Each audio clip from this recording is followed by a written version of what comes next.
welcome to the Impostor Syndrome Files. I'm Kim Menninger, and I am so grateful that you are here. It's now been more than a year since I started this podcast, and I can't tell you how much I've learned and grown from the conversations that we've had here. As you may have heard me share, I have struggled with imposter syndrome and anxiety for much of my life, so this is a very personal journey for me. I do this podcast because I want us to share our stories with each other and to stop suffering in silence. Imposter syndrome is a pretty universal human experience and nothing we should be ashamed of. By listening to or supporting this podcast, you're helping me to advance my mission of destigmatizing this conversation and making it safe for everyone to be vulnerable and get the support they need.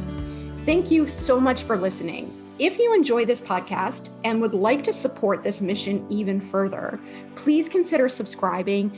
And if you feel inclined to leave a 5-star review, this really does help raise the visibility of the podcast so that others can find us. And please consider sharing with your friends. Lastly, if you have a story you'd like to share, connect with me anytime. I would be happy to interview you. Thanks again for being here.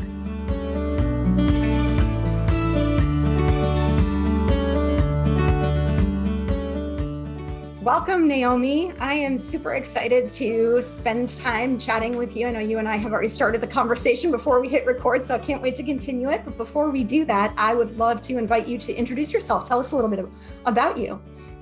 Perfect. Thanks, Kim. It's so nice to be here. So I'm Naomi. I am the CEO and founder of Meet Cute. We are a rom-com entertainment brand, kind of sitting at the intersection of technology and product companies and Hollywood. So it's this gap in the market that we're trying to fill with feel-good content that we make at scale. And now we're working on partnerships with the entertainment industry to bring this to larger audiences. And it's been about a year and a half since Meet Cute first went live. So we're a young startup. And the majority of Meet Cute has existed in the COVID pandemic. So we are really rethinking what it means to be an entertainment company in 2021. And that has been a very fun journey for all of us on the team. Wow. That's amazing to be starting a business in an interesting sector, right? During a pandemic. So I'm sure that gives us a lot of material to talk about. Definitely. Yeah. It's like no company could have anticipated what the pandemic was going to do to team structures, their industry, how much people are spending on marketing and creative and development and all of that. And so it really touched every facet of the business. And I don't think that that was unique for Meet Cute. Almost every partner that we talked to along the way reflected some of that uncertainty and, trying to figure out something very new around what they were working on in this like crazy time that we're going to.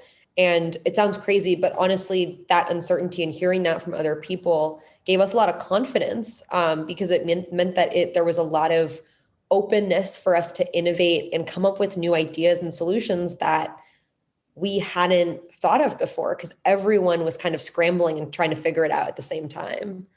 That is so interesting because when you're talking about, for lack of a better term, a level playing field with self-doubt or anxiety, uncertainty, right? It does make it easier than if you feel like everybody else has figured this out and I'm the only one who's feeling anxious or feeling like I don't know what I'm doing. So it is in some ways a blessing to have been doing a lot of what you've been doing during a time when everybody's been feeling a little bit insecure.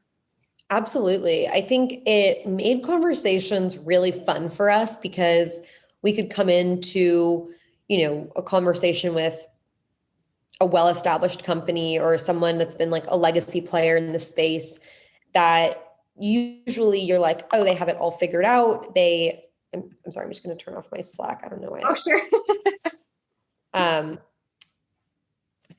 They have it all figured out. They know the industry inside out. And then for them to come to us and say, What are you guys thinking about this space, or what are you doing around remote work and hybrid work models to be able to have a brainstorm and have a conversation with them?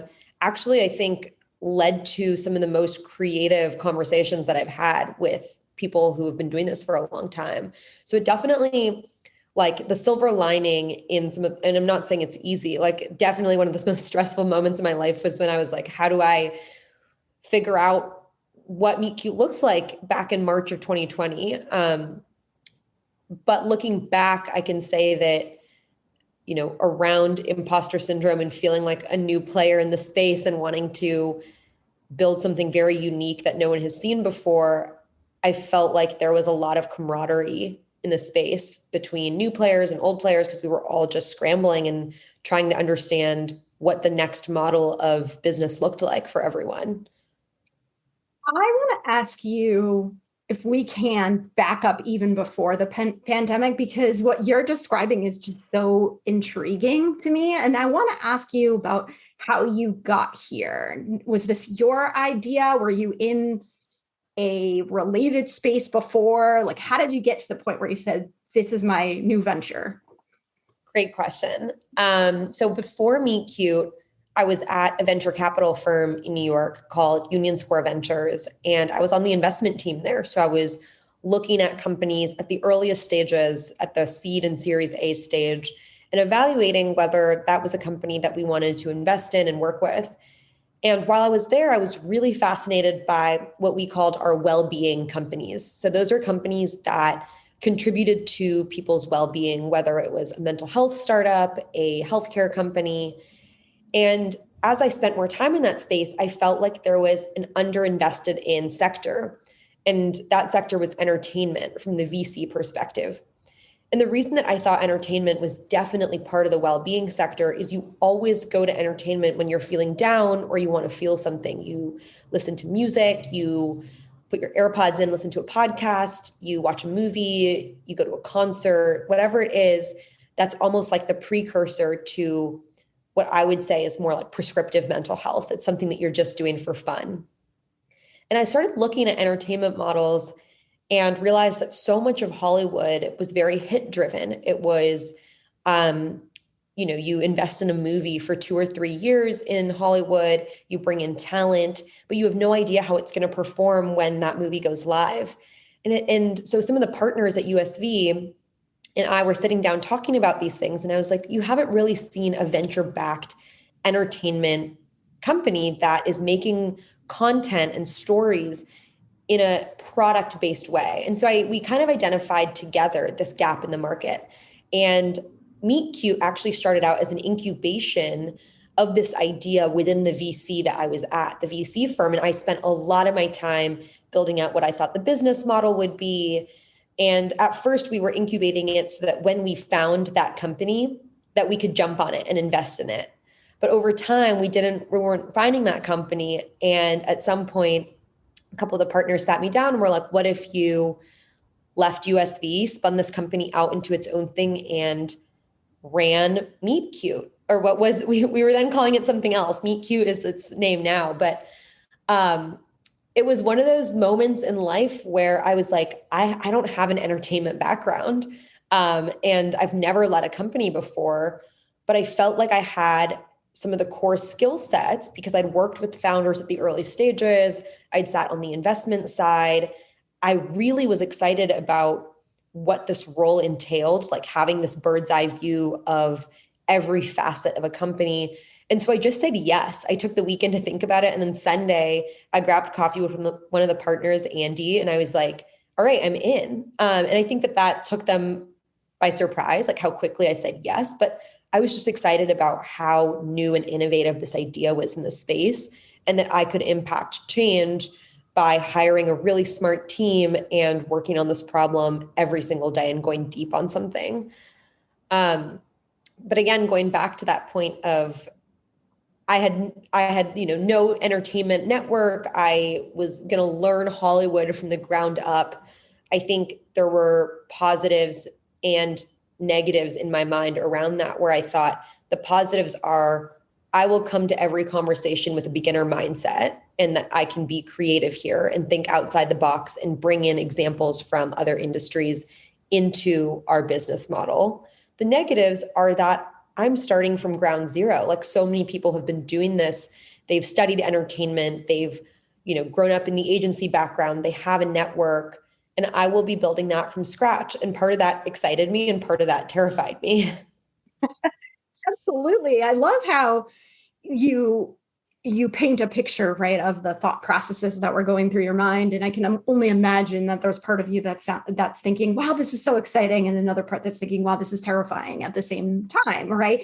I'm curious, when you're kind of thinking about this in hindsight, right? At the time, how concerned were you that you didn't have that entertainment background? And did you find yourself going into meetings feeling like, I don't know enough, I'm going to be found out? Like, how did you think through all of that when you were in that moment? Totally. And when like now looking back at those meetings, I think there was I was like very curious in those meetings. So I asked a lot of questions, and I didn't pretend to know everything about entertainment, which I think if I were going to like give advice to someone going into a new industry altogether, like I think that actually set me up really well, where I found a lot of mentors in the space rather than trying to set myself up as the expert in the space right away. And I think a lot of founders are kind of expected to be the experts from day one. And maybe that's like something that we put in our own heads. Like if I'm building a company in X space, I need to be the most knowledgeable about it. But I don't think I put that pressure on myself, just because I knew that I was coming in not as an entertainment CEO. I was coming in with my background and my skill set. And so I remember going into a lot of those first meetings with a blank piece of paper and a pen and just asking questions. And that kind of set the tone for the meetings as like, okay, even though Naomi doesn't know how the producer director relationship works in the film industry, like she's just curious and wants to learn from me. And that actually helped a lot with quelling some of those initial fears that like, I'm not the expert in the room, and I'm okay with that. I'm okay just being there to learn, and I will build this company based on what I learned from other people in the field. I think that a lot of the feelings that I had came from I was also like oftentimes the youngest person in the room. And so I like when I first started out, I remember trying to hide my age a little bit. And I remember, I took my age off of my LinkedIn so that people couldn't see how young I was and see that I didn't have experience in the space, because I didn't feel like I was inexperienced. I felt like today you see creators starting to make their own content when they're like early teenagers, and they bring a unique perspective to the table that someone who's been in the industry for 25 years just can't see. And they have to have a conversation with that young person to see it. But like all of that, it took me time to process and realize. So when I first went into those conversations, I definitely was like, okay, I need to act way more professional and way more polished. And now I think I go into meetings like, no, I'm my age, and hopefully that brings something new to the table that they haven't heard before, that they haven't seen before, and maybe that's valuable. So I definitely think that was like a growth thing for me over the last year and a half, where, like being a young female of color and younger in the space, I've now realized how that can play as a strength in a lot of these conversations, where I'm like, I have different opinions than a lot of the people I'm talking to. Whereas before I was a little more nervous around, okay, what does it mean to be in a room full of people who have climbed the ranks of media and entertainment, and know a lot more than me? I definitely felt like I was a lot more, I was more of like a sponge in those meetings. I was absorbing as much as I could. Whereas now I feel like I can contribute. Like I've spent time learning and building in this space, and have thought out opinions, and have kept up with the market and understand a lot of dynamics in the market, and now can like contribute to these conversations in a much more real way than I felt like I could when I was first starting out. So I'm curious too, because you talk about these dimensions that can be both a positive and a negative depending on who's in the room, right? You talk about the perspective that you have as woman of color, somebody who's younger, somebody who doesn't have entertainment expertise. I'm going to show my just bias here, my own ignorance perhaps, but I'm making the assumption in my mind that in the entertainment industry in particular, there's some big egos. How did you deal with people who maybe were not as receptive to somebody who's young, somebody who doesn't necessarily have the same background that they do? I mean, did you encounter people who weren't as open to being in the room or having the conversations with you? Absolutely. Like this morning, like as recent as my emails this morning, I've encountered that. And one thing that actually one of my investors is also a very close professional mentor for me.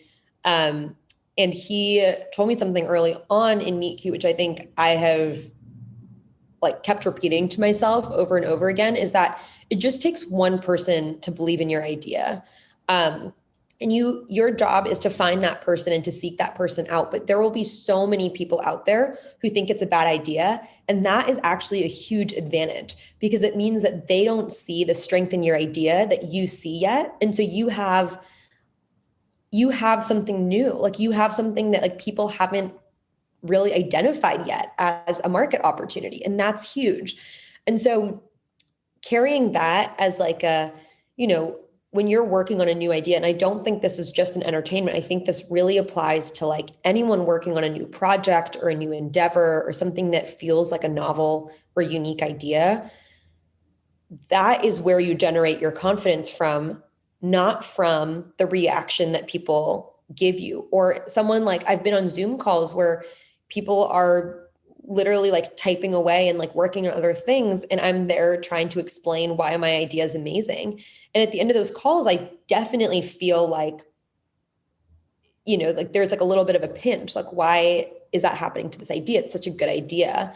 And I think that like, it's almost like the intrinsic value of the idea is not defined by how other people react to it. It's defined by how much you believe in it. And that sounds super, super cliche, but I think that that is something that is the only way to build a company, because you will get 99.9% of doors slammed in your face in the first phases because people aren't used to new ideas. It turns out that humans like consistency and like doing things the same way over and over again. And it takes a lot of inertia to change someone's mind. Like if I ask you, like, when is the last conversation that you've had that you've actually changed your mind about something? And I've had this conversation with a lot of my friends. I'm curious, like, if you remember the last time that you have actually changed your mind in a conversation with someone. It's a really hard thing to do. That's a really good question. And because nothing comes to mind, I'm going to assume it's probably been a while, right? Exactly. Like we are creatures of habit. And like we at some point in our lives have our opinions, and everyone has that. And so being younger or being new in a sector or, feeling different, which is like kind of how I define imposter syndrome, when you feel different in a room. I think that the negative of it is that it can be an uphill battle, and it can just like grate against you, and you have to work through those things, and you have to have a strong support system around you to make sure that you're taken care of in those times. But the positive of it is that it means that you're introducing something new to the world that hasn't been seen before. And there's like intrinsic value in that. And that is really exciting for me, and exciting for, I think, a lot of people working on new ideas and new products in the world. It's like, how cool is it that like people haven't discovered what you've discovered yet? And I think that that's where like confidence comes from. And you're saying so many interesting things right now, and I'm taking notes so that I remember what I want to say in response. But what's really jumping out at me is the fact that you're not tying your value, your self-worth, your identity to other people's responses to this idea, right? It sounds to me like you, while I'm sure being beaten up from time to time doesn't feel good, right? You've been able to frame that in a way that is productive and that allows you to keep moving forward, right? So I think that's really powerful, because I think sometimes, especially like you said, when you feel like you don't belong, or you feel like people who come across as important, or like, well, I know I've been around for a while, I know what works and what doesn't work. It can be really easy to give up before you've even given it a chance, right? But what you're saying too is when you encounter resistance, that's actually a good sign, because it means you're testing people's ways of thinking about things, and that you're not, that you can expect that because people don't like change or have this automatic reflex when it comes to thinking differently, that you may be onto something, and to think about it that way instead. Yes, absolutely. I think that you nailed it. It's like, you can almost reframe it as like, that's a positive thing when you encounter resistance, because it means that you're challenging something, you're going against status quo. And like, what is innovation if it's not doing all of that? And I, like, in this conversation, it's so easy to say, yeah, just your intrinsic value is always set to the highest, and no one else can change that. And it definitely every day doesn't feel like that to me. Like, I go through days of, maybe I should rethink the way I'm doing this. Maybe I need to do things differently. Like, why isn't this working? And that honestly makes you work hard. Like, it makes you say, like, okay, like, I framed it in this way to this person, it didn't stick. I'm going to stay up tonight and figure out how I'm going to reframe it so that the next conversation I have, maybe it works better. So like, there is some amount of that I think is really healthy and pushes us to work hard. And that stress and anxiety, like, I think can be beneficial if it's not managed, and you don't have people around you saying, wow, you're doing something really hard and I'm so impressed, and like, keep going. I think that it definitely results in like some negative consequences for founders. There's a lot of burnout, there's a lot of uncertainty and anxiety wrapped up in it. But I think that what I've found is that, like, I need some amount of that to push me really hard. And that actually does help in some cases. I'm not advocating for like being anxious or like having poor mental health. I think that mental health is one of the most important things to take care of. But I think that there is a lot of grit that comes out of going through that process. And I've never experienced it in my professional career until I was doing something new that I felt like a lot of ownership over, I felt pride over. And then your pride definitely becomes bruised when people aren't listening, or you feel like, like, why is that person not accepting this idea? And that bruised pride, I think, actually helps with the next iteration of whatever you're working on.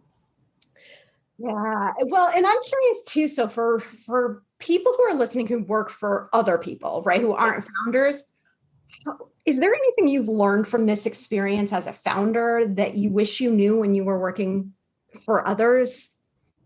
Absolutely. And it's like, these are conversations that I have with my team members at Meet Cute all the time, where it's like, you can take a lot of these things, and like, if you have a new idea at the company, like, that is innovation, right? Like that. And people might say, oh, like, we're not working on that now, or like, that's not part of our roadmap. But like, maybe you have found the thing that actually changes the trajectory of like the product you're working on, or the strategy that you're trying to implement, or the sales tactic that you want to go out with. So I think a lot of these lessons, or like, nuggets of what I've learned, you actually can apply to many different parts of a company, anywhere along it, like whether you're the most junior intern at a company, or whether you're like the head of a department or anything. And I actually think that like a lot of people at Meet Cute have had these conversations with me where we're like, okay, we tried this thing, we tried it over and over and over and over again. What do we need to do differently? And like, some part of that is grit and resilience, and trying to do something hard that might be encountering resistance from either people or the market or our audience or something like that. And I think that having gone through a lot of these types of conversations, it's changed my approach to how I talk to team members about it. I remember we got constructive feedback or negative feedback from the market around like one of the series that we were working on. And I realized that that was not the right fit for this one partner, but it made me think, okay, who are the other people that we're about to go out to now? And I think this is the right fit for them. So the conversation turned into, do we believe in our product and in the content that we've created? Yes. Okay, if that answer is yes, how are we going to go out again? How are we going to pick ourselves up, go out to the next person and go pitch this in a new way? And had I not gone through that process, I think I would have not been able to reframe that, imposter syndrome in the market into a new thing that actually challenged our team to get creative and go back out there, pick themselves up and do it. And so I think that it's not just at the founder level. I think that this feeling happens. It's a universal human trait that we all feel at some point. And part of it, I think probably the most important thing I've learned is as a leader or as an operator, if you can reframe something to be imposter syndrome to how do I turn this into a strength or something confident, you will be invaluable at your company or at your organization, because people will look at you and be like, how do they do that? How do they keep turning this thing into a strength that everyone else views as a weakness? And I think that actually will benefit people immensely in personal life, professional life, anywhere. I agree with you completely. And I think part of that is making a conscious effort to do that. And sometimes when we fall into the trap of either limiting beliefs or self-doubt, something that just sort of brings us in a negative direction, we don't recognize that there's an opportunity there to examine it and look at it differently. So part of it is just pausing and catching yourself. The other thing I want to ask you about too, because you've mentioned this a couple of times now, is this idea of a support system, right? So how do you leverage the support system that you have? Are you open and vulnerable with them about how you're feeling? How do you get support from them? Yeah, I think this was a huge learning for me, because I think that my core personality is to keep things a little bit bottled up, just from childhood. I think that I am slower to talk about things outside of my brain. And it's just something that in my personal life, I think I realized was grating against me and was really hard as I've grown up. And so in the last year and a half, especially, I think I've found ways to learn how to communicate that, write things down so that I can verbalize it. Once I verbalize it and understand it, I can have conversations around it with people outside of myself. And I think that it's really helped in a professional setting where I've actually found that when I open up with team members that I work with, where it's I'm actually not certain about how we should go about this, or what do you guys think about this? I have been racking my head against it all weekend and I can't figure out what the right approach is for this. I'd love to hear your guys' thoughts. It leads to so much more collaborative thinking on the team. And it's something that I didn't realize how being vulnerable and sharing in an open space can be. And obviously it's not with everything. Some things you want to come in with a concrete decision and you want people to feel yes, that's what we're rallying around. That's the North Star. Let's go get it. But there are other things that I think are really good points at a company to be vulnerable, to let people in on your thinking, and then to create kind of a support system out of that. And I definitely don't think that was my forte when I first started running a company, or even before that professionally. I think that I felt like I needed to be perfect, and I felt like I needed to project perfection. Because I think that's how, when you go through school, you always want to turn in the best version of your work, and you're always graded on how perfect are you. And I don't think that translates actually into the real world as well. Because I never think that you're ever going to be the most perfect version of yourself with your team, with an external partner. And sometimes the best conversations start with, I'm actually not sure what we're doing or what the direction is. And I want to have a collaborative conversation and hear what you think around this. And there's a really, that's something that like I want to work on more. Like I think there's a really good, healthy balance between leading with conviction and leading with vulnerability. And those are things that I'm actively working on as a leader and want to get better at. You're making me think, and it's funny because I feel like you were in the conversation I had last hour because this was so similar to what we were talking about, but you're making me think about something too, that it's really hard to be a good leader and an expert at the same time. Because if you have all the answers, if you're really good at something and you know it really well, it's just harder to take information from other people. It's harder to be vulnerable. It's harder to give up control and empower other people to do things. And being a good leader requires the kinds of skills that you're talking about, right? Of creating a safe space for other people to feel like, hey, I have something of significance. Because if everyone sees you as the expert, no one's going to feel like they have anything to contribute beyond what you already know. And so you're having those kinds of conversations where you say, hey, everybody, I don't have the answer. What would you suggest? Really changes the dynamic in terms of what they feel safe opening up and sharing. And then everybody can feel like they have something of value to contribute. Yeah. I think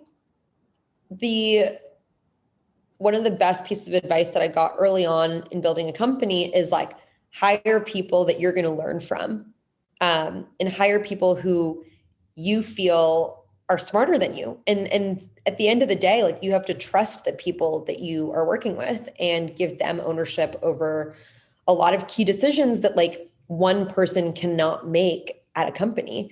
And I really took that to heart. And so our hiring process is rigorous, and, we ask a lot of questions of people and want to hear their opinions and hope that they'll continue to contribute in a really meaningful way in team conversations and all of that.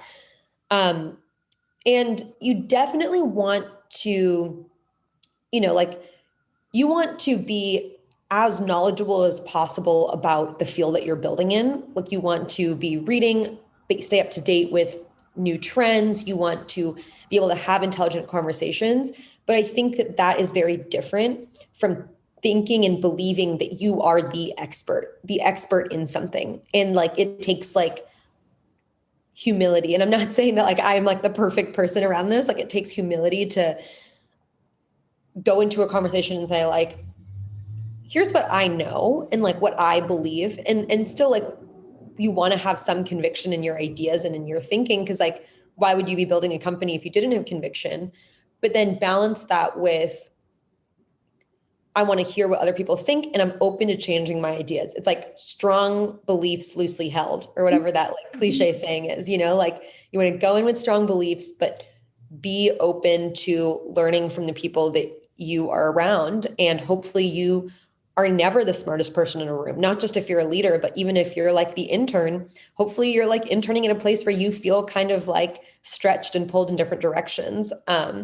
And I think that is the sign of a very healthy professional setting. And I've always, I think not just at Meet Cute, but like as I've made decisions about where I want to work and the teams that I want to be on, that has been like a subconscious decision that I've always made, is like, where am I going to not feel like the expert on something? Because I think that even when I'm super tenured in the space, and I think some of the best leaders at these big entertainment companies that I've talked to are ones that are like, wait, tell me what you learned from this experiment that you ran at this small startup Meet Cute, because I think that there's something for us to learn at our big company here. And I'm like, the fact that they 30 or 40 years into their career are leaning forward and asking me questions means that that's what they've done for like, the last 30 or 40 years. And that's why they've gotten to this point in their career where they're so successful. And so like, I personally aspire to be like that. And I think that it's this really important balance between, expertise without being an expert, and like humility to take other people's ideas and bring them into whatever decision or product or strategy you're working on. Yeah, it's that's so interesting because You bring up a really good point. There's something inherently uncomfortable about feeling like we're not the smartest person in the room, right? There's an intimidation factor there, but at the same time, for how long is that going to be stimulating? Right? Yes. You're not going to learn if you're not surrounded by people who can teach you something, who can you. I've actually thought about this a lot with like how easy it is to access information today on the internet. Like, I wonder if anyone today ever feels like the expert in anything, because like whatever you are looking into, like someone has done it. Maybe like really, really tenured professors researching something at the cutting edge of their field, or like a PhD that's done research in like a very niche field for 8 years is the most knowledgeable person about that subject in the world. But like, other than that, I'm like, who feels like the expert on anything with like how much information we have out there today? That's a really great point. And I think it's something that everybody should remember, right? When we put pressure on ourselves, because it is absolutely not a realistic standard, right? Right, exactly. Well, I am so grateful to you for having this conversation. I have one more important question for you, which is, how do we follow you? How do we consume what you're creating? Yes. So first, Meet Cute is a podcast feed on every major podcast platform. So Apple Podcasts, Spotify, Stitcher, wherever you listen to audio. We release a new rom-com series every month, and we have a library of hundreds of rom-coms on Apple Podcasts that you can subscribe to. So that is where you follow Meet Cute. We also have a social community. So Instagram is probably the most fun place to consume our content. We're on TikTok, Twitter. So come follow us there. And then I'm on all the social platforms too. So would love to hear from all of your listeners and keep in touch. And I love talking about this stuff. So thank you for this conversation. Yeah, thank you, Naomi. And I'm going to put your information in the show notes as well, so anybody who wants to can find more information and stay connected. It's been so great talking to you today. Thanks for sharing all of your wisdom and insights with us. I really appreciate it. Perfect. Thanks. You too, Kim. This is great. Thanks again for listening. If you'd like to stay connected, please join the Leading Women discussion group, which meets every Thursday at 12 p.m. Eastern. This is a place where women come together to discuss questions or challenges related to leadership development and career management. It's a great place to learn from, support, and connect with other women on similar journeys. In addition to the weekly calls, we also have a Facebook group and a Slack channel where we stay connected and support each other. Please join us there too. You can check out the show notes for the links. Before we wrap up, if you like this podcast, I would love to share another podcast with you that I know you will enjoy. Do you ever find yourself playing small? Do you want to take risks, but in the end, you end up taking the safe route? Does your inner critic keep you from reaching your full potential? As counterintuitive as it often feels, we don't become confident first and then take action. It's through our actions that we build our confidence. That's why one of the greatest ways to manage imposter syndrome is by taking brave and bold action. If you want inspiration and insights to help you to take action and to be brave at work, then my friend and colleague Jen Pastikas's Brave Women at Work podcast is for you. Jen and I met when we interviewed each other for our podcasts, and I knew instantly that Jen and I shared a similar worldview and a commitment to empowering women to be our best selves. On her podcast, Jen digs into common challenges such as perfectionism, boundary setting, and burnout, all to empower us to shift our mindsets and play bigger in the workplace. You can find the Brave Women at Work podcast on Apple Podcasts, Stitcher, and Spotify. Visit the show notes for the relevant links. Thanks again, and please stay in touch.